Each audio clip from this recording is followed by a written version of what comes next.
আজকের আবার তারিখ আছে, এই কারণে কালকেই শেষ করে দিচ্ছে। আরে স্যার, আমার বাইরে কেউ মারে নাই। তারপর আমার বাবার ওই জায়গা মারে আর একটা তখন ওরা ওই জায়গায় গাড়ি থামাইয়া দুজন ছিল, একজন মাস্ক পরা ছিল, চিনি না।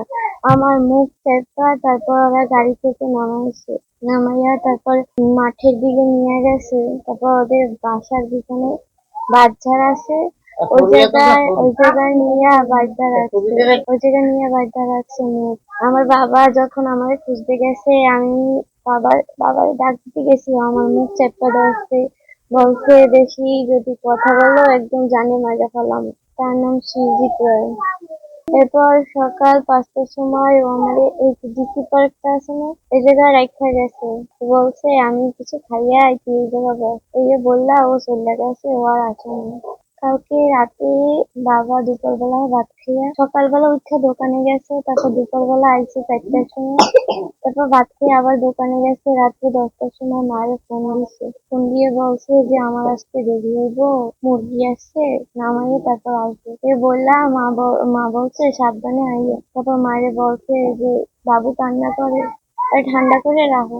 12টা বাজছে, তারপর দেখছি বাবাই আসে না বাসায়। তো মা বাইরে গেছে, তাই বাথরুমে গেছে, গিয়ে ফোন দেয়, ফোন জঙ্গলে বাজে। তারপর আমরা খুঁজি, আমি বলছি যে মা ফোন জঙ্গলে বাজে। মা প্রথমে টের পায় না যে ফোন জঙ্গলে বাজে। বাসায় বইয়া যখন ফোন দেয় তখন ফোন জঙ্গলে বাজে, মা শুনতে পায় না, বাবু কান্না করে তাই জন্য। তারপর আমরা যাই, আমার পিসিকে ফোন দেয়, ফোন দিয়ে বলে যে বাবার বাসায় আসে নাই, কান্না করে দেয়। তারপর তারপর আমার বাবার ওই জায়গা মারে আর একটা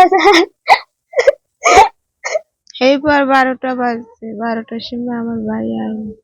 এবার আমি ফোন ধরে না ধরনে আমার বাথরুমে গেছি, বাথরুমে গিয়ে আমি ফোন লইয়ে গেছি যাইয়া বাথরুমে গিয়ে ফোন দি তখন উনি ফোন বাজে, ওই সাইজে কোলায় ফোন বাজে। এরপর আমি আমার এই নন্দের ফোন দিয়েছি।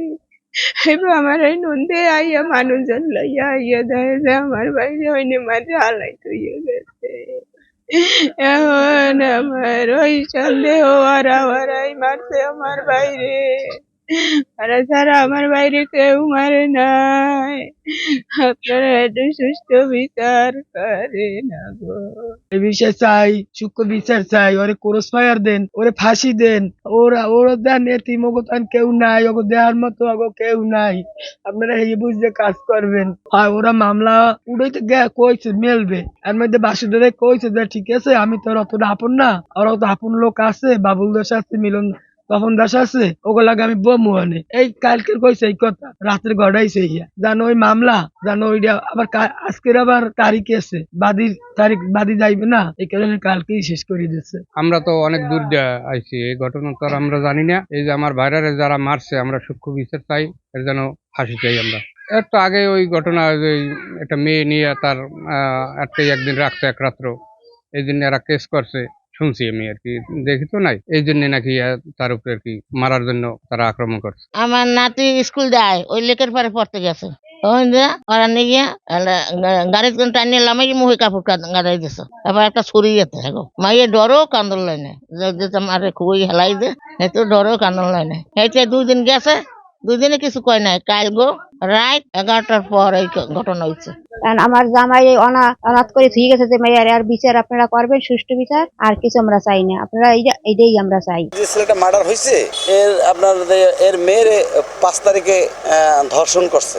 আজকে তারিখ ছিল ওই বাদীর কোর্টে হাজির হওয়ার, যাতে হাজির হইতে না পারে এই জন্য ওরে কায়দা করে পরিকল্পিত ভাবে হত্যাটা করছে ওরা। আমরা চাচ্ছি যে এই মার্ডারের সুষ্ঠু তদন্ত এবং সঠিক বিচার, এবং 4 জন আসামি গ্রেপ্তার করা হয়েছে, তাদের আইনানুগ ব্যবস্থা নেওয়ার জন্য সংশ্লিষ্ট কর্তৃপক্ষকে অনুরোধ জানাচ্ছি। গত রাতে রাত 1টার দিকে মন্টু চন্দ্র দাস নামে কালীবাড়ি নিবাসী, ওখানে ওনার বসতঘর, তার বসতঘরের পেছনে জাস্ট পেছনেই তার একটা মৃতদেহ পাওয়া যায়, এবং তাকে আমরা শনাক্ত করে তার সুরতহাল করে তার লাশটা আমরা পোস্টমর্টমের জন্য হসপিটালে পাঠিয়েছি। তো প্রাথমিকভাবে আমাদের এটা একটা হত্যাকাণ্ড এই জন্য মনে হয়েছে, তার মানে শ্বাসরোধ করে তাকে মারা হয়ে থাকতে পারে আমাদের ধারণা। তবে মেডিকেল রিপোর্ট বা পোস্টমর্টম রিপোর্ট আসলে জানা যাবে মৃত্যুর আসল কারণ কি। আর যেহেতু সন্দেহের কথা যেটা বললেন যে আমরা এই ঘটনার সাথে মানে জড়িত নাও থাকতে পারে, থাকতেও পারে, বাট সন্দেহ যাদের হবে তাদের আমরা পুলিশ হেফাজতে নিয়ে জিজ্ঞাসাবাদ করবো। এটা হলো একটা নিয়ম, এটা কিন্তু কোনো গ্রেপ্তার না, জাস্ট পুলিশ হেফাজতে নিয়ে জিজ্ঞাসাবাদ যে তাদের জড়িত থাকার কোনো সম্ভাবনা যদি থাকে সেক্ষেত্রে আর কি। তো যদি জড়িত থাকার প্রমাণ পাওয়া যায় সেক্ষেত্রে আমরা কিন্তু তাদেরকে গ্রেপ্তার করব। তো ওই ঘটনায় মন্টু যে মারা গেছেন ওনার ঘটনায় আমরা 4 জনকে হেফাজতে নিয়েছি এবং তাদেরকে জিজ্ঞাসাবাদ করে পরবর্তীতে যাচাই বাছাই করে ব্যবস্থা নেব।